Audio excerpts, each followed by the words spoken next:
Hi boys and girls, I hope everyone's doing well today. Here we are again, a little dreary, it's okay. It's gonna get sunny soon. Back reading Misty of Chincoteague by Marguerite Henry, and this is read with permission from Simon and Schuster. Got that covered now. Okay, so we're on to chapter 7, which is called She Can't Turn Back. Who remembers what happened in chapter 6? Chapter 6 was all about pony petting day. Do you guys remember?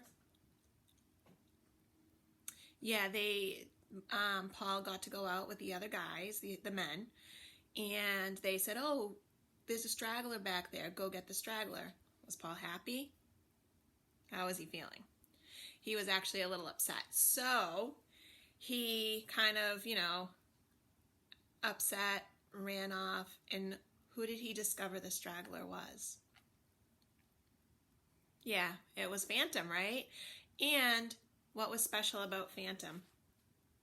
She had the colt. So now Phantom she hears her stallion, the Pied Piper, the male or boy horse, and she's going towards the Pied Piper. And Paul's like, maybe I don't have to drive or get the Phantom to go to Tom's Point. Maybe Phantom will go on her own because she hears the Pied Piper calling for her. So, chapter 7, She Can't Turn Back. Tom's Point was a protected piece of land where the marsh was hard and the grass especially sweet. About 70 wild ponies, exhausted by their morning's run, stood browsing quietly as if they were in a corral. Only occasionally they looked up from their captors. The good meadow and their own weariness kept them peaceful prisoners. At a watchful distance, the roundup men rested their mounts and relaxed. It was like the lull in the midst of a storm.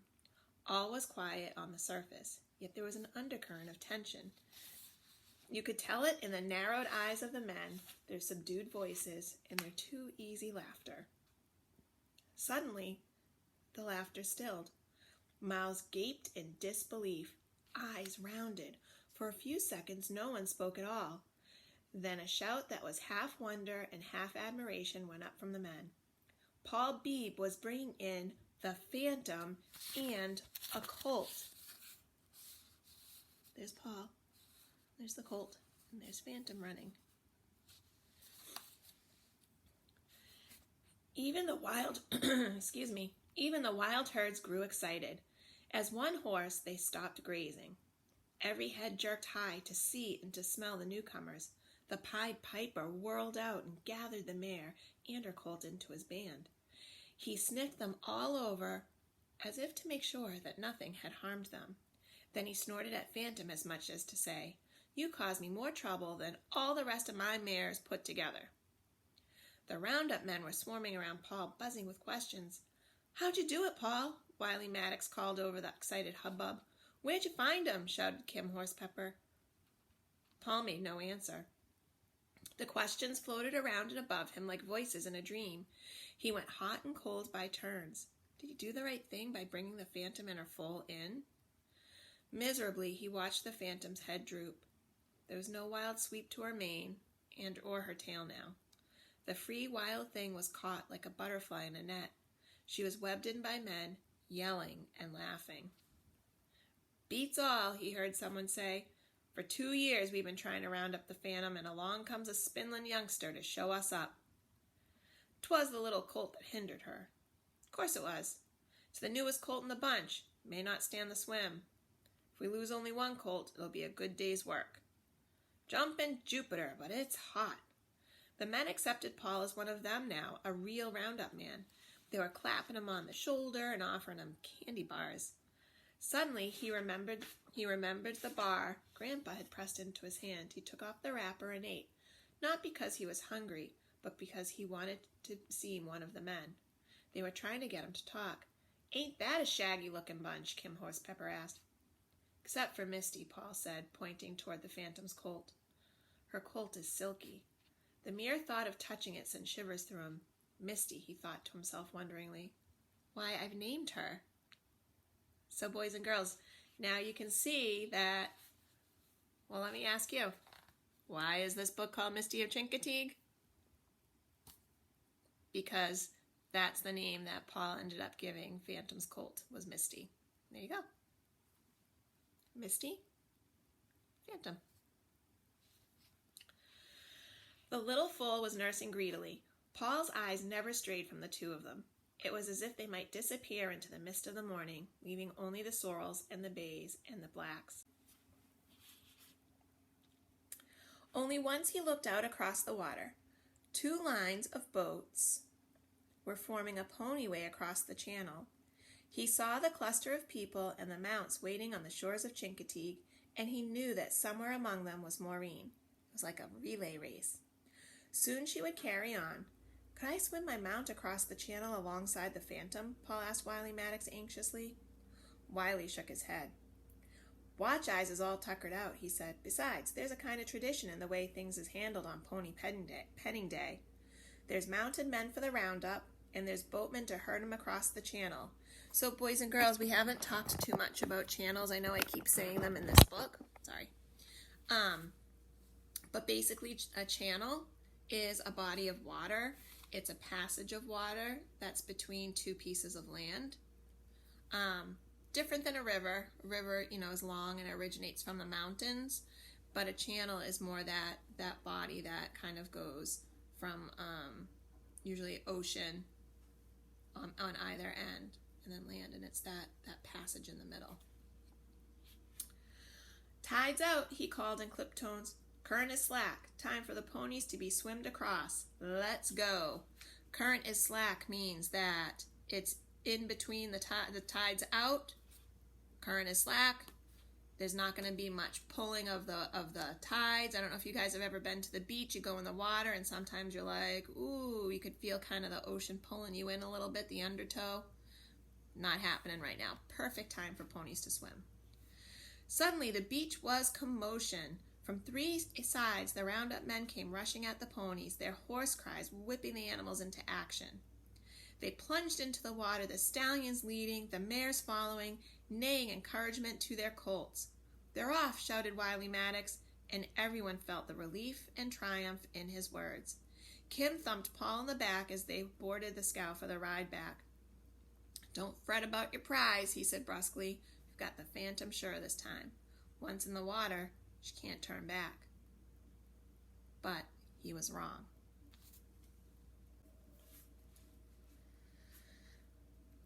I wonder what's going to happen. They said he's wrong. Let's see how. Does anyone have any predictions? What's your prediction? They're in the channel. Slack tide. Starting to herd the ponies across the water. All right, let's see if your predictions come true. Chapter 8, Caught in the Whirlpool. On the shores of Chincoteague, the people pressed forward, their faces strained to stiffness as they watched Assateague Beach. Here they come, the cry broke out from every throat. Maureen, wedged in between Grandpa Beebe on one side and a volunteer fireman on the other, stood on her mount's back. Her arms paddled the air as if she were swimming and struggling with the wild ponies. Suddenly, a fisherman looking through binoculars began shouting in a hoarse voice, "A newborn colt is afeared to swim. It's knee-deep in the water, won't go no further." What does that mean? Misty. Misty's too new. She doesn't want to swim across the channel. Well, it sounds like she stopped. The crowds yelled their advice. What's the matter with the roundup men? Why don't they heft it into the deep water? It'll swim all right. Why don't they hist it on the scow? The fishermen were trying to get a better view. He was crawling out over the water on a wall of piling. It seemed a long time before he put his binoculars to his eyes again. The people waited breathlessly. A small boy began crying. Shh, quieted his mother. Listen to the man with the 4 eyes. The colt's too little to swim, the fisherman bawled out. Wait, a wild pony is breaking out of the mob. Swimming around the mob. Escaping. Guys, who do you think the wild pony is who broke out to the mob? We know Misty's stranded. Who could it be? Yeah, it's probably Phantom. An odd murmur stirred the crowds. Maureen dug her toes in her mount's back. She strained her eyes to see the fugitive. but all she could make out was a milling mass of dark blobs on the water. The fisherman leaned far out over the water. He made a megaphone of one hand. "Them addle-brained boatmen can't stop the pony," his voice rasped. "It's outsmarting them all." Maureen's mind raced back to other pony pennings. The Phantom upsetting a boat, the Phantom fleeing through the woods. Always escaping, always free. She clutched the neck of her blouse. She felt gaspy like a fishing flapping about on dry land. Why was the man with the binoculars so slow? Why didn't he say, "It's the Phantom"? Who else could it be? Now he was waving one arm wildly. He looked like a straw in the wind. He teetered. He lost his balance. He almost fell into the water in his excitement. "It's the Phantom!" he screamed at last. "I can see the white map on her shoulders." The people took up the cry, echoing it over and over. "It's the Phantom! She's escaped again!" Maureen felt tears on her cheek and impatiently brushed them away. Again the fisherman was waving for quiet. "Hush!" bellowed Grandpa Beebe. The people fell silent. They were like listeners around a microphone. "It's the Phantom's colt that won't swim," he called out in a voice so hoarse it cracked. "The Phantom got separated from a brand-fire new colt. She's gone back to get it." So here's the man. These are the pilings. They're like those big logs sometimes you see sticking out of the water. You usually see seagulls sitting on them. So here's the man sitting on them. He's got his binoculars and he's looking way out there to see the pony swimming, to see what was going to happen. Whoops. Dropping things. The people whooped and hollered at the news. "The Phantom's got a colt," they sang out. "The Phantom's got a new colt." Again the fisherman was waving for silence. She's reached her colt," he crowed, "but the roundup men are closing in on her. They're making her shove the colt in the water. She's making it swim." Grandpa Beebe cupped his hands around his mouth. "Can a little feller make it?" he boomed. The crowd stilled, waiting for the hoarse voice. For long seconds no answer came. The fisherman remained as fixed as the piling he stood on. Wave after wave of fear swept over Maureen. She felt as if she were drowning, and just when she could stand the silence no longer, the fisherman began reporting in short, nervous sentences. "They're halfways across. Jumpin', Jupiter the colt. It's being sucked down in a whirlpool. I can't see it now. My soul and body, a boy's jumped off the scow. He's swimming out to help the colt." Boys and girls, who do you think the boy is who jumped off the boat to help the colt? Yeah, it's Paul.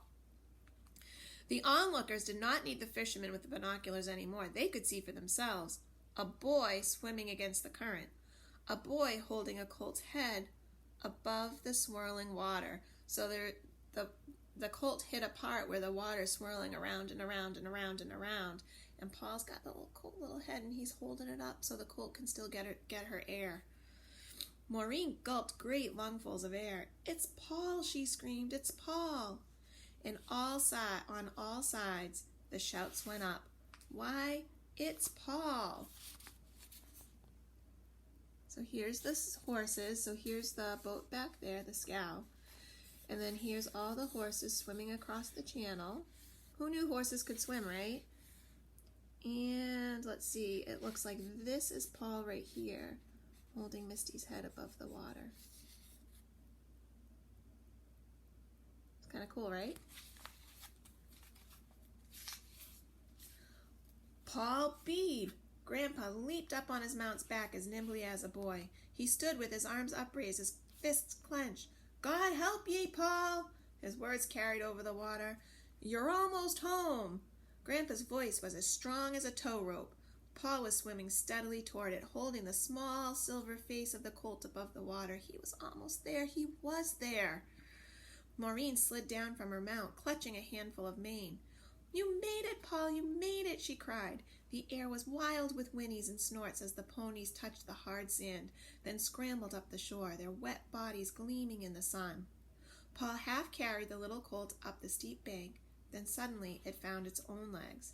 Shouts between triumph and relief escaped every throat as the little filly tottered up the bank. Almost to the top, her feet went scooting out from under her, and she was down on the sand. Her sides heaving. Maureen felt a new stab of fear. If only the big ponies would not crush her. That tender white body among all those thrashing hooves. What chance had she? What chance with the wild wind for a mother? But all the wildness seemed to have ebbed out of the phantom. She picked her 4 feet high. Then she carefully straddled her colt and fenced the small white body with her own slender legs. So here's Misty, just exhausted from the swim across the channel, right? And then look at what the phantom does here. She stands over Misty and she puts her legs kind of around her, kind of to form like almost like a little protective area for her. So when the horses come running up from the water, they have to run around the phantom and Misty. Mama instincts, right? Protecting her babies. For a brief second, Paul and Maureen's eyes met above the crowds. It's as if they and the mare and her foal were the only creatures on the island. They were unaware of the great jostling and fighting as the stallions sorted out their own mares and colts. They were unaware of everything but a sharp ecstasy. Soon the phantom and her colt would belong to them, never to be sold. The Pied Piper wheeled around Paul. He peered at the dripping boy from under his matted forelock. Then he trumpeted as if to say, "The sopping creature is no mare of mine." So the stallion, the Pied Piper, he was not very happy with Phantom at that moment. And he pushed Paul out of the way while the crowds laughed hysterically. Dodging horses and people, Grandpa Beebe made his way over to Paul. Here's the stallion, and he I think that would have really hurt Paul, is my guess. He kind of just nudged him down. Boof. Down like a sack of potatoes, right?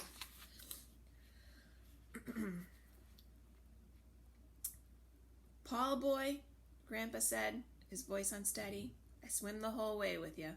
You're the most wonderful and the craziest young'un in the world. Now get home right smart quick," he added, trying to sound very stern. "You're about done up and Grandma's expecting you. Maureen and I'll see to it that the Phantom and her colt reach the pony pens." So, boys and girls, we're going to stop right there for today. Chapter 9 is on to the pony penning ground. So Chapter 9, we find out, how Phantom and Misty do with their new stalls and how they adjust to not being on Assateague Island, how they adjust over on Chincoteague. So we've met Misty. That's pretty cool. And we see that Phantom is really protective of her own little baby colt, right? And I guess that's it for today. Bye, guys.